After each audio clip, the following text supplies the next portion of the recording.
নমস্কার, আমি রচনা বন্দ্যোপাধ্যায়। 2026 বিধানসভা নির্বাচনে বিজয়ী প্রার্থীদের আমার অনেক অনেক শুভেচ্ছা, অভিনন্দন। গণতন্ত্রের লড়াইয়ে মানুষের রায়কে আমি সম্মান জানাই।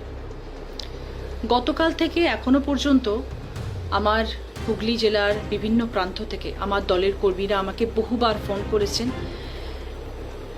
তাদের উপরে নির্মম অত্যাচার করা হচ্ছে, তাদের ঘর থেকে বার করে নিয়ে আসা হচ্ছে, তাদেরকে মারা হচ্ছে, তাদেরকে হুমকি দেওয়া হচ্ছে, তাদের অফিস ভাঙচুর করা হচ্ছে, তাদের অফিসের টেবিল চেয়ার সব রাস্তায় ফেলে দেওয়া হচ্ছে।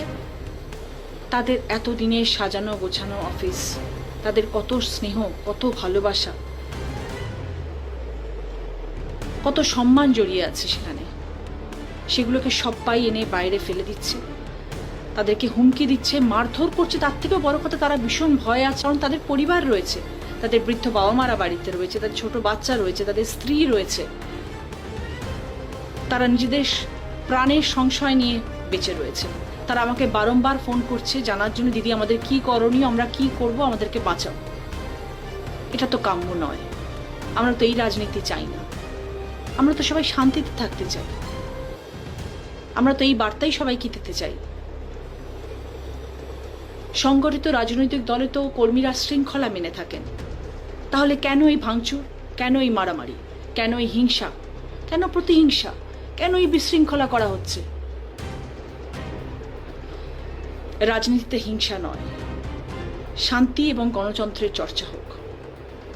বিদ্বেষমুক্ত পরিবেশই পশ্চিমবাংলার অগ্রগতির পথকে সুগম করবে। একটু ভেবে দেখবেন। এই বার্তাই আপনাদের কাছে দেওয়ার ছিল। নমস্কার। দাঁড়া, ছবিটা তুলি সবার, সবাই দাঁড়াও না একটা পাশে।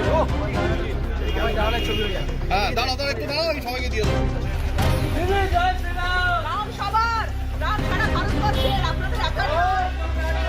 আমাকে সবার সাথে মিলে কাজ করতে হবে, সবাইকে নিয়ে কাজ করতে হবে। তারা যদি বিজেপি করে তার মানে এই নয়। ভোটে হেরে গিয়ে পাগল হয়ে গিয়েছেন রচনা ব্যানার্জি। তাই তো এবার বিজেপি কর্মী সমর্থকদের সঙ্গে সেলফি তুললেন রচনা, যা দেখে এখন অনেকে বলছেন ভোটে হেরে গিয়ে পাগল হয়ে গিয়েছেন রচনা ব্যানার্জি। আবার কেউ কেউ বলছেন তিনি তো একজন সেলিব্রিটি, তাই একজন সাধারণ জনতার সঙ্গে তিনি সেলফি তুলতেই পারেন। আমি তাদের সাথে বললাম যে জয় শ্রীরাম সকলের জন্য, সারা ভারতবর্ষের জন্য রাম রয়েছে, রাম শুধুমাত্র বিজেপির জন্য নয়। রাম তো আমাদের ভগবান, আমরা তো রামকে পূজা করি।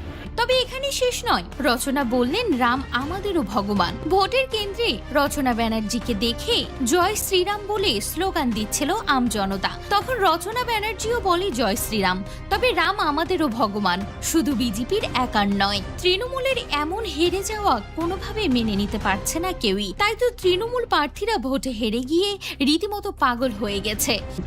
তখন আপনারা জিতবেন। Wait and see, watch. আমরা সবাই আপনাদের সাথে আছি, আপনারা কেউ ভয় পাবেন না, নিশ্চিন্তে থাকুন, আবার বাঘের বাচ্চার মতো লড়াই করে যাবো। রাজ চক্রবর্তীকে পচা কাদা ছুঁড়ে তাড়িয়ে দিয়েছে ব্যারাকপুর থেকে। আর এবার রচনা ব্যানার্জিকে দেখা গেল তিনি বিজেপি কর্মীদের সাথে সেলফি তুলছেন। কেউ কেউ তো বলছেন এবার বিজেপিতে ঢোকার সুযোগ নিচ্ছেন রচনা ব্যানার্জি। তো আপনাদের কি মনে হয় অবশ্যই কমেন্ট করে জানাতে ভুলবেন না।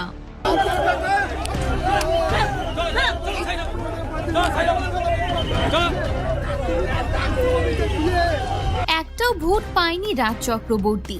চোর চোর বলে ব্যারাকপুর থেকে তাড়িয়ে দেয়া হলো রাজ চক্রবর্তীকে। হ্যাঁ ভিউয়ার্স, ইতিমধ্যে সেই ভিডিও সোশ্যাল মিডিয়ায় ভাইরাল হয়েছে, যেখানে দেখা যাচ্ছে রাজ চক্রবর্তীকে ময়লা ছুঁড়ে মারা হচ্ছে এবং চোর চোর বলে স্লোগান দেয়া হচ্ছে।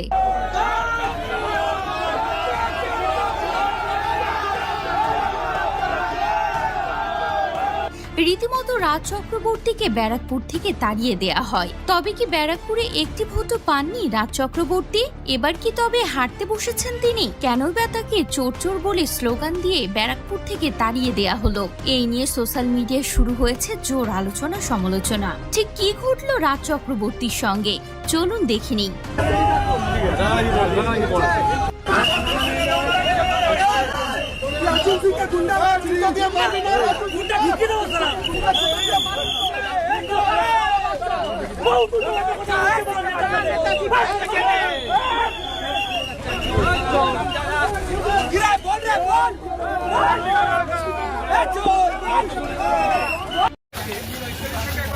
কোথায়